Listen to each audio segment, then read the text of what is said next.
नमस्कार, स्वागत है आपका हॉर्नबिल टीवी में और मैं हूं आपके साथ शिखा सकलानी। बुलेटिन की शुरुआत करते हैं बड़ी खबर के साथ। बड़ी खबर देहरादून से है, जहां सीबीआई ने बड़ी कार्रवाई की है।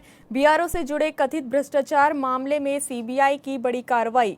एक साथ प्रदेश के 5 जिलों में की छापेमारी। देहरादून, हरिद्वार, नैनीताल, पिथौरागढ़ और मुनस्यारी में दबिश। निर्माण कार्यों से जुड़े दस्तावेज निकाले जा रहे हैं। वित्तीय रिकॉर्ड की जांच, कब्जे में लिए गए कई अहम दस्तावेज। आपको बता दें कि बीआरओ से जुड़े कथित भ्रष्टाचार मामले में सीबीआई ने बड़ा एक्शन लिया है। एक साथ प्रदेश के 5 जिलों में छापेमारी की। देहरादून, हरिद्वार, नैनीताल, पिथौरागढ़ और मुनस्यारी में दबिश दी गई। निर्माण कार्यों से जुड़े दस्तावेज खंगाले जा रहे हैं। वित्तीय रिकॉर्ड की जांच, कब्जे में लिए गए कई अहम दस्तावेज।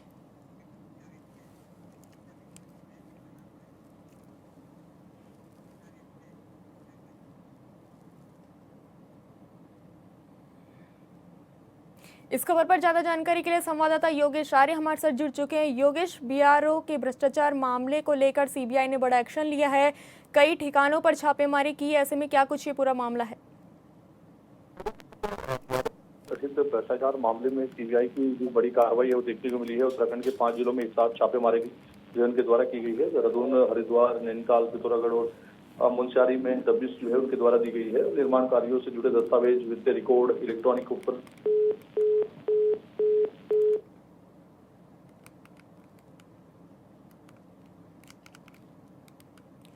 योगेश से हमारा संपर्क नहीं हो पाया है। वहीं बढ़ते हैं अब अगली खबर की ओर। मुख्यमंत्री वात्सल्य योजना के तहत महिला सशक्तिकरण और बाल विकास विभाग ने लाभार्थियों के खाते में 3 महीने की सहायता राशि डीबीटी के जरिए जारी कर दी है। कैबिनेट मंत्री रेखा आर्य ने बताया कि प्रदेश सरकार ने अप्रैल, मई और जून की सहायता राशि के रूप में 4 करोड़ 39 लाख रुपए से ज्यादा की धनराशि सीधे लाभार्थियों के बैंक खातों में ट्रांसफर की। उन्होंने कहा कि योजना कोरोना महामारी के दौरान अपने अभिभावकों को खो चुके बच्चों के लिए संचालित की जा रही है, जिसके तहत प्रत्येक पात्र बच्चे को प्रतिमाह 3,000 रुपए की आर्थिक सहायता दी जाती है।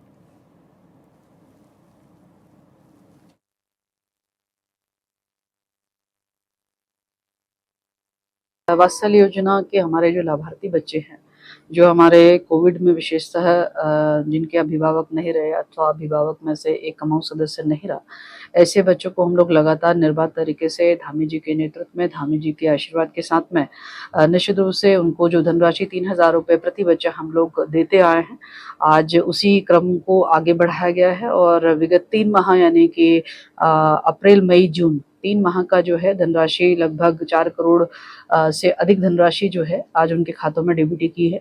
और इस प्रकार से पूरे प्रदेश भर में हमारे वात्सल्य योजना के जो हमारे लाभार्थी है वो 4,917 जो है इन 3 माहों में जो है हमने इतनी संख्या में बच्चों को 3,000 रुपये उनके खातों में डीबीटी कर जो है, जो उनको एक छोटी मदद हो सकती है, चाहे वो अपने शैक्षिक क्षेत्र में उपयोग करते हो, निजी क्षेत्र में उपयोग करते हो अथवा अपने किन्हीं आवश्यकताओं में करते हो, तो उनको समर्पित की है। निश्चित रूप से इस धनराशि से उन बच्चों को बड़ा लाभ मिलता है, अभिभावकों को बड़ा सहयोग मिलता है और जो सरकार का जो वात्सल्य है वो निर्बाध तरीके से उनको हमेशा से दिया जा रहा है और आगे भी दिया जाएगा। उत्तराखंड सरकार ने सामाजिक सुरक्षा पेंशन व्यवस्था को और ज्यादा पारदर्शी और सुविधाजनक बनाने के लिए 1 क्लिक डीबीटी प्रणाली लागू की है। इस व्यवस्था पर कैबिनेट मंत्री खजान दास ने मुख्यमंत्री धामी का आभार जताते हुए कहा कि अब पेंशन धारकों को डाकिये का इंतजार नहीं करना पड़ेगा और हर महीने पेंशन सीधे उनके बैंक खातों में पहुंच रही है। उन्होंने कहा कि पहले पेंशन मिलने में 3 से 6 महीने तक की देरी हो जाती थी, लेकिन अब व्यवस्था पूरी तरह नियमित हो गई है। मंत्री ने कहा कि वर्तमान में प्रदेश के 10 लाख से ज्यादा लाभार्थियों को 8 प्रकार की सामाजिक सुरक्षा पेंशन का लाभ दिया जा रहा है और पात्र लाभार्थियों की संख्या लगातार बढ़ रही है।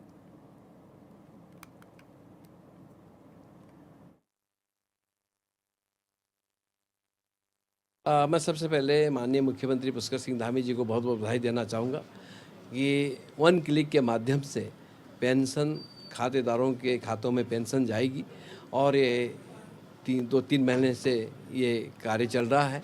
ये मुख्यमंत्री जी की देन है। विशेषकर पहले डाक के माध्यम से पोस्ट ऑफिस में पेंशन जाती थी, बैंकों में भी जाती थी और डाकिया का इंतज़ार करना पड़ता था गांव में कि डाकिया आएगा, कब पेंशन की बात कहेगा कि आपके खाते में पेंशन आ गई, इंतज़ार करना पड़ता था लोगों को। अब हर मंथ 3-3 महीने, 4-4 महीने, 6-6 महीने लग जाते थे।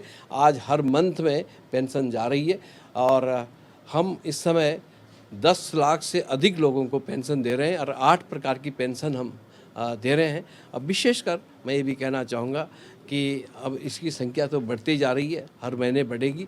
और जो मैं कह रहा हूँ कि अभी कुछ केंद्र सरकार से भी कुछ अंश पेंशन धारकों को आता है, वो अभी आया नहीं बहुत लंबे समय से, और उसको मैं विशेषकर मैं निवेदन के साथ कहूँगा कि वो जल्दी से आएगा तो जल्दी हम पेंशन धारक बनेंगे। देहरादून में मानसून के बीच संवेदनशील क्षेत्रों में सुरक्षा कार्यों का जायजा लेने के लिए कैबिनेट मंत्री गणेश जोशी मसूरी विधानसभा क्षेत्र के भंडार गांव और बिस्ट गांव पहुंचे। इस दौरान कैबिनेट मंत्री गणेश जोशी ने सड़क सुधारीकरण, पुस्ता निर्माण और निर्माणाधीन सुरक्षा दीवार का स्थलीय निरीक्षण किया। उन्होंने लोक निर्माण विभाग के अधिकारियों को सभी निर्माण कार्य गुणवत्ता के साथ तय समय सीमा में पूरे करने के निर्देश दिए।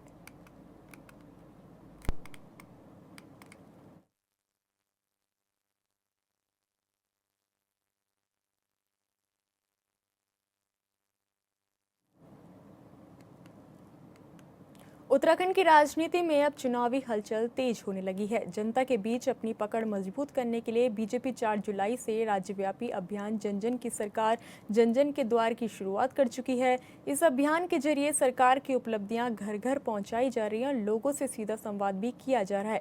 वहीं हॉर्नबिल टीवी से बातचीत के दौरान बीजेपी विधायक फकीर राम टमटा का कहना है कि हर वर्ग के लोगों तक सरकारी योजनाओं को लाभ पहुँचाया जा रहा है। बीजेपी विधायक फकीर राम टमटा जी हमारे साथ मौजूद हैं। सर, जन जन की सरकार जन जन के द्वार दोबारा से जब कार्यक्रम का आयोजन भी किया गया और ऐसे में प्रवास आप लोग कर रहे हैं, किस तरह के दौरे आप लोगों के लगे हुए हैं और क्या लग रहा है, क्या पूरी तरह से 2027 की तैयारियां हैं आप लोगों की? देखिए, पिछले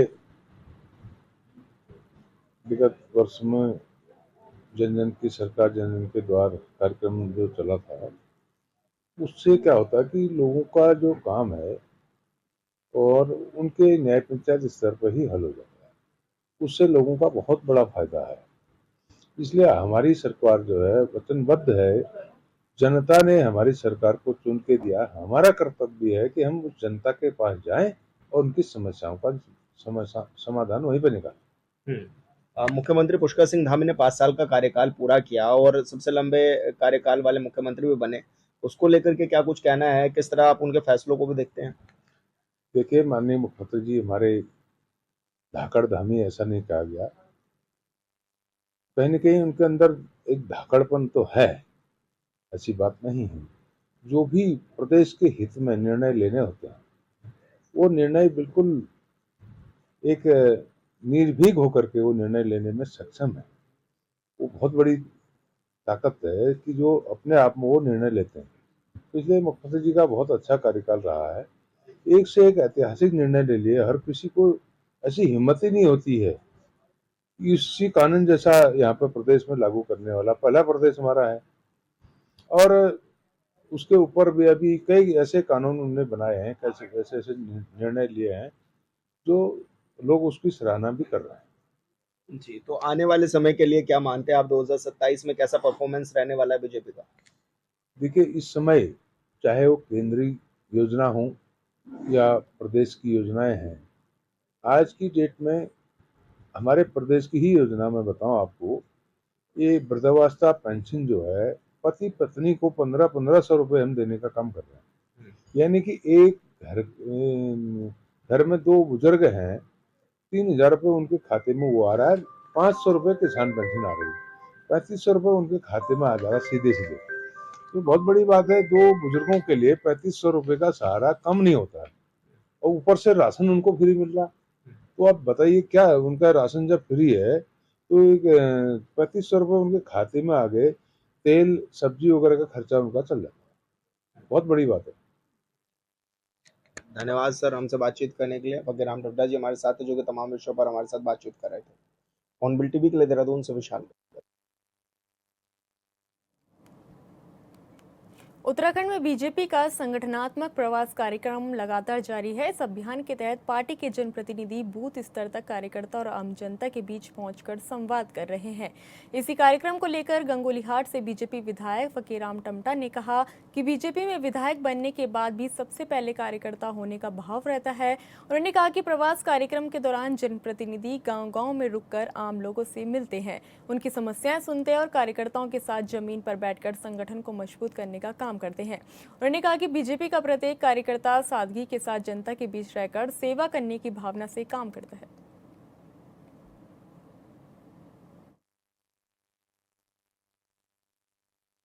देखिए, हमारा तो लगभग प्रवास ही रहता है ज्यादा। भारतीय जनता पार्टी के हम एक सिपाही के रूप में है, हम विधायक एक जनप्रतिनिधि के रूप में जरूर हैं, लेकिन हमको कभी ये नहीं लगता कि हम विधायक हैं या हमें गर्व है, इस बात का कोई नहीं। हम एक कार्यकर्ता जो पहले थे उसी रूप में हम काम करते हैं, और काम भी करते हैं उसी रूप में। हम अपनी जनता से मिलते हैं, कहीं पर भी हमको ज्यादा फैसिलिटी नहीं चाहिए होती है। हम एक जमीन में भी सोने वाले लोग हैं, ऐसा हमको कोई फैसिलिटी नहीं चाहिए। जहाँ भी गए, जिस घर में रहे, गरीब के घर में सूखी रोटी मडुए की खाते हैं वो, और अचार मार उत्तराखंड के बद्रीनाथ धाम में हिंदूवादी संगठन की ओर से बद्री केदार मंदिर समिति के कर्मचारी पर चढ़ावा चोरी और भ्रष्टाचार के आरोप के बाद प्रदेश में सियासत भी गर्मा गई है। हालांकि मंदिर समिति मामले की गहन जांच कर रही है, लेकिन विपक्ष लगातार सरकार और मंदिर समिति की कार्यप्रणाली पर कई सवाल खड़े कर रहा है। वहीं बीजेपी ने कांग्रेस विधायक के प्रदर्शन पर तंज कसते और हिदायत देते हुए कहा कि कांग्रेस को भगवान के नाम पर राजनीतिक लाभ लेने की कोशिश नहीं करनी चाहिए।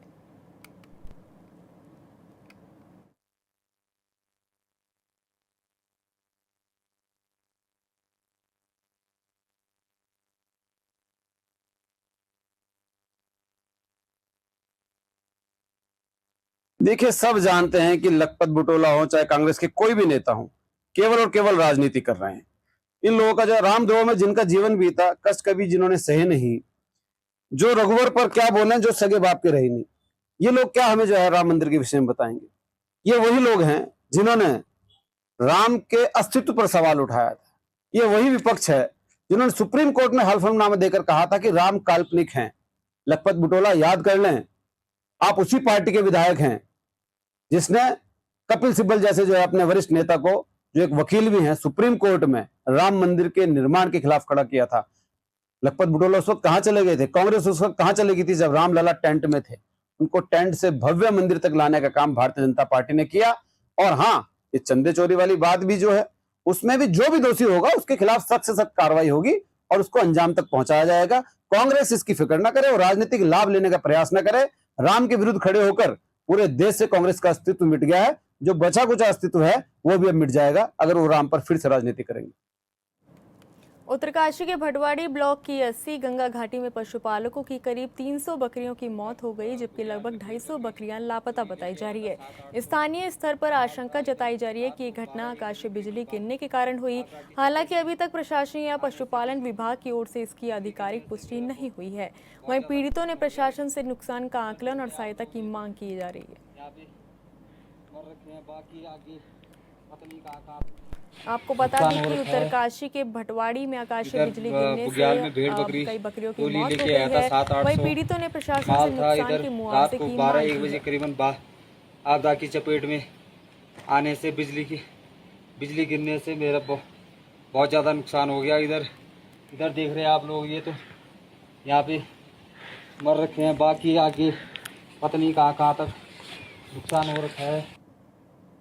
इधर बुग्याल में भेड़ बकरी टोली लेके आया था, 700-800 माल था। इधर रात को 12-1 बजे करीबन आपदा की चपेट में आने से बिजली गिरने से मेरा बहुत ज़्यादा नुकसान हो गया। इधर देख रहे हैं आप लोग, ये तो यहाँ पे मर रखे हैं, बाकी आगे पता नहीं कहाँ तक नुकसान हो रखा है।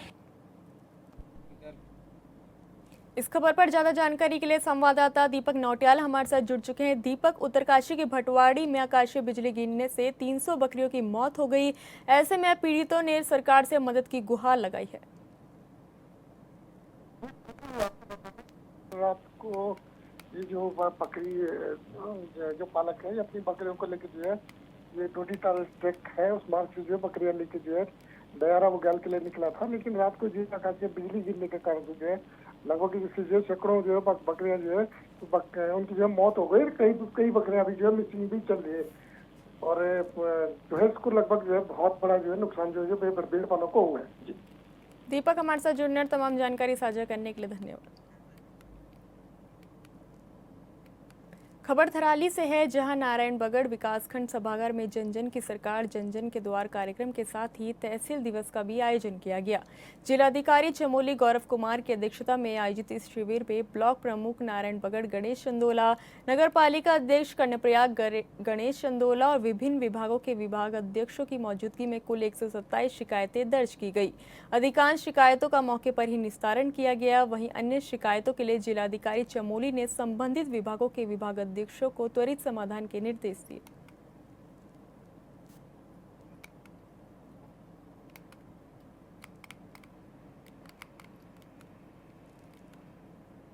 काशीपुर में लगातार बढ़ती सड़क दुर्घटनाओं का ग्राफ अब आम जनता के लिए काल साबित हो रहा है, जहां वाकया गंगे बाबा रोड पर एक युवक तेज रफ्तार डंपर की चपेट में आ गया। हादसे में युवक की मौके पर ही मौत हो गई। वहीं सूचना पर पहुंची पुलिस ने मृतक के शव को पोस्टमार्टम के लिए भेज दिया और चालक की तलाश में जुट गई है।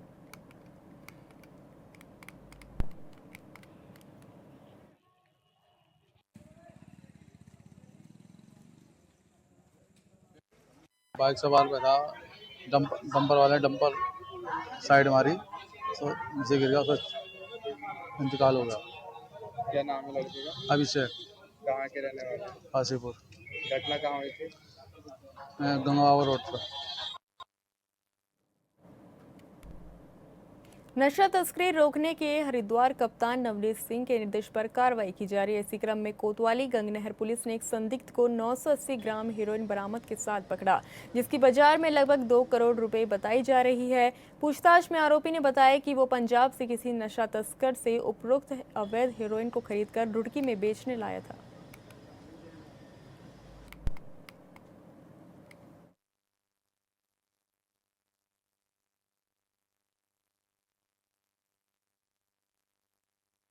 नाम का एक व्यक्ति जो मूलतः तरन पंजाब का रहने वाला है, ये अरेस्ट हुआ है और इसकी कस्टडी से 980 ग्राम हेरोइन ये बरामद हुई है, जो कि कमर्शियल क्वांटिटी है। हेरोइन की कमर्शियल क्वांटिटी 250 ग्राम है, इससे काफ़ी ज़्यादा मात्रा है, ये वाणिज्यिक मात्रा।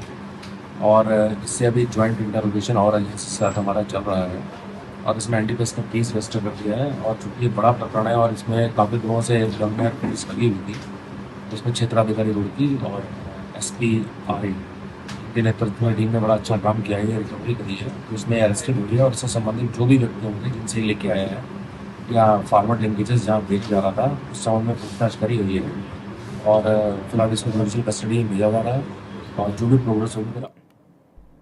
अयोध्या राम मंदिर में चढ़ावा चोरी के बीच उत्तराखंड के बद्रीनाथ धाम में चढ़ावा चोरी की खबर से हर कोई हैरान है। विपक्ष इसे लेकर बीजेपी सरकार पर हमलावर है। स्थिति ये है कि कांग्रेस विधायक के साथ स्थानीय लोगों ने मौन व्रत रखकर विरोध जताया और निष्पक्ष जांच कर कार्रवाई की मांग की है।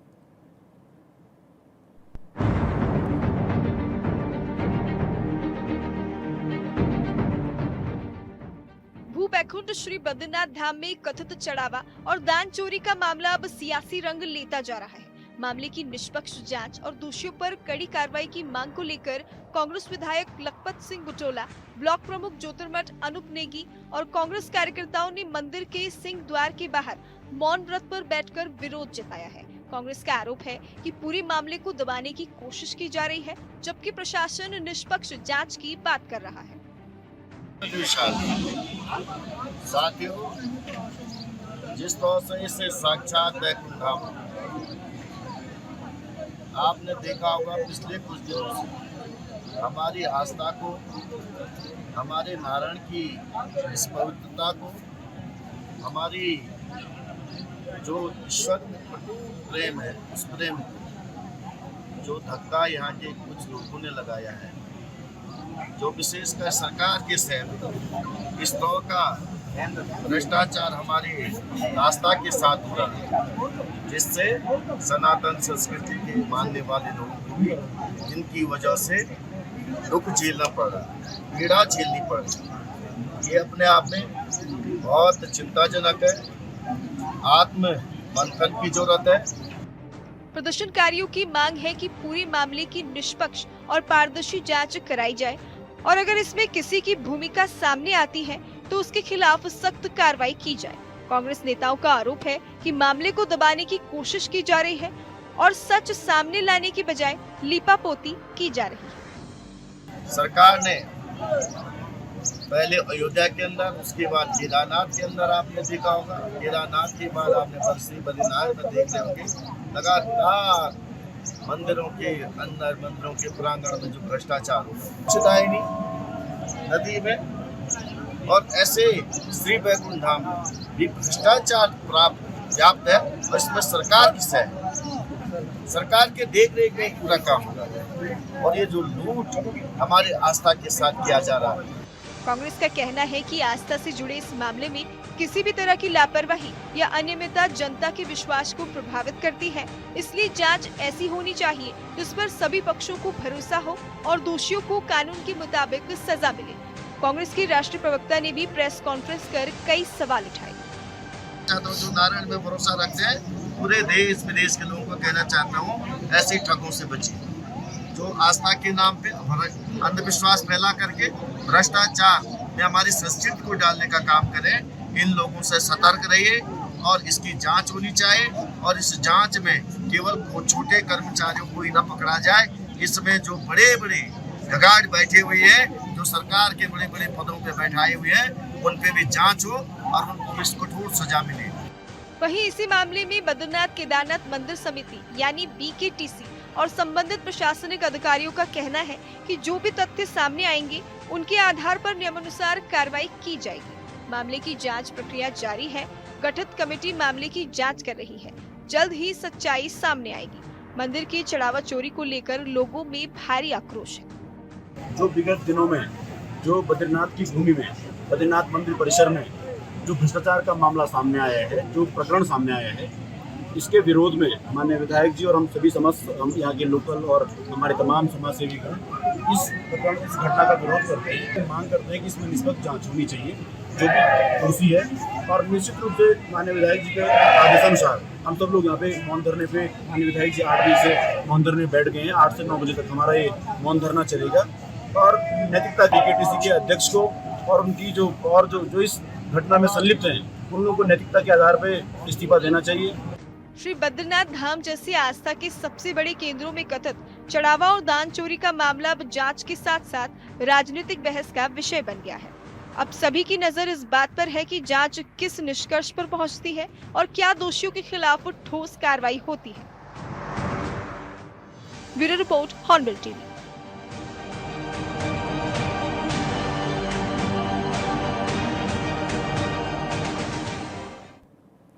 फिलहाल इस बुलेटिन में इतना ही। आप देखते रहिए हॉर्नबिल टीवी। नमस्कार।